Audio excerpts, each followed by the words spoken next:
Cripps प्रस्ताव मार्च 1942। Japan की लगातार बढ़ती हुई शक्ति से उनके प्रतिद्वंदी राष्ट्र परेशान हो गए।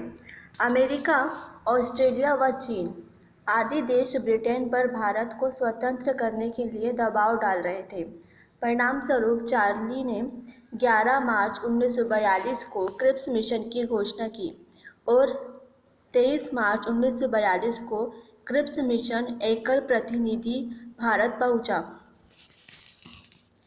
क्रिप्स प्रस्ताव की मुख्य विशेषताएं अधोलिखित थी।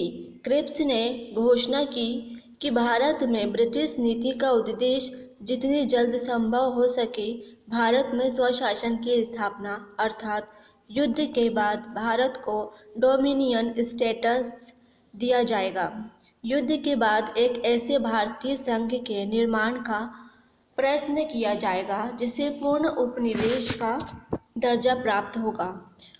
उसे राष्ट्र कुल से अलग होने का अधिकार भी होगा।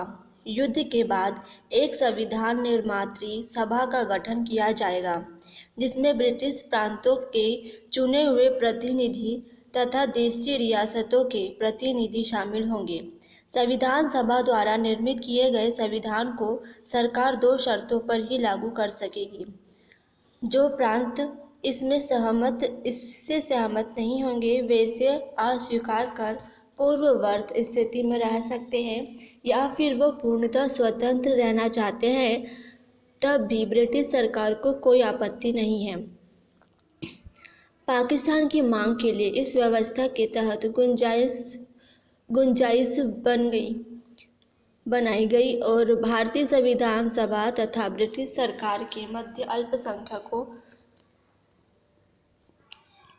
अल्पसंख्यकों के हितों यथा सुरक्षा, आश्वासन, प्रतिनिधित्व व विकास आदि को लेकर एक समझौता होगा।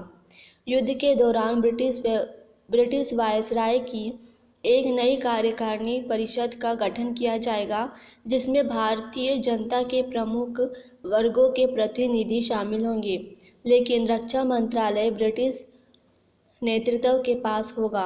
अंततः क्रिप्स की भारतीय नेताओं से बातचीत असफल हो गई क्योंकि इसमें पूर्ण स्वाधीनता की जगह डोमिनियन स्टेटस संविधान सभा में रियासतों के शासकों द्वारा नामित लोगों की मौजूदगी तथा भारत के सभी संभावित विभाजन पर खड़ी आपत्ति थी।